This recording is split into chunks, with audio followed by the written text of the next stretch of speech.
Bok, malapit na ako sa araw. Ang lalaki ng mga apoy na umaabot sa labas ng araw, oh. Tingnan niyo, oh. O, nasa pinakalabas na bahagi ka na ng araw, Yan ang corona. Corona? May coronang araw? Eh, parang gano'n na nga yun. Ito ay malalaking mga dila na nasusunog na gas na nakapaikot sa pinakakatawan ng araw. Kaya pala haring araw may corona. Bok, mas mainit na sa parting ito. Ay, oo, dahil papasok ka na sa loob ng araw.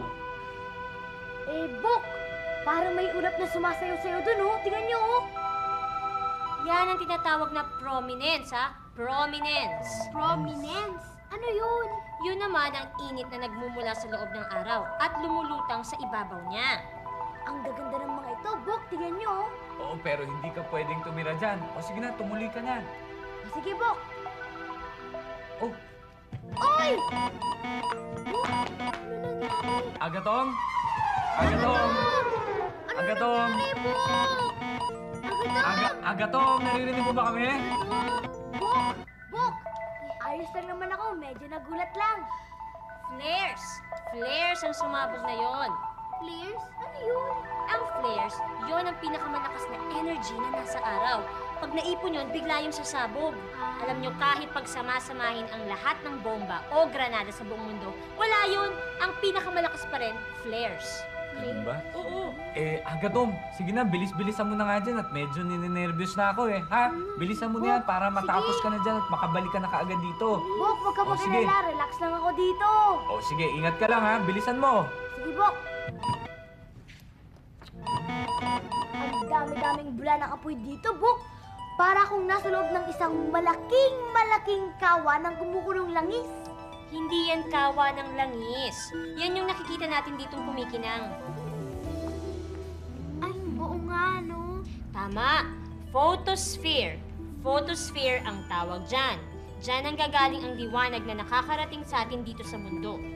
Bok, hindi na gaano mainit dito. At saka, malilim na. Ang dami-dami palang pantal-pantal sa araw, no?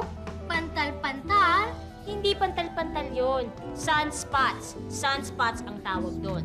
Dahil kung titignan mo mula sa malayo, yan yung medyo madilim na bahagi ng photosphere. Maliwanag ang photosphere at medyo madilim ang sunspots. Kaya pag nagtabi sila, parang pantal yung madidilim na bahagi. Tumpak! Naku, ang galing-galing talaga ni Bok! Sabi ko din, alam ko yan. Bok, masyado nang mainit dito sa lugar na ito. Oo, dahil dyan na nanggagaling ang mismong init o energy ng araw kung saan nangyayari ang convection at ang radiation. Convection at radiation. Gaya ng nakita natin sa eksperimento kanina, di ba? Ay, ano nga pala yung nasa pinakagitna ng araw? Yon naman ang tinatawag na core. Yung core, yun yung kung saan nanggagaling ang energy ibinubuga ng araw. Bok, sa sobrang lakas ng init at hatak nito, baka maging gas na rin ako. Ganun ba? Di bumalik ka na kaagad dito. Pwede ko bang kausapin si Haring Araw? Bakit pa?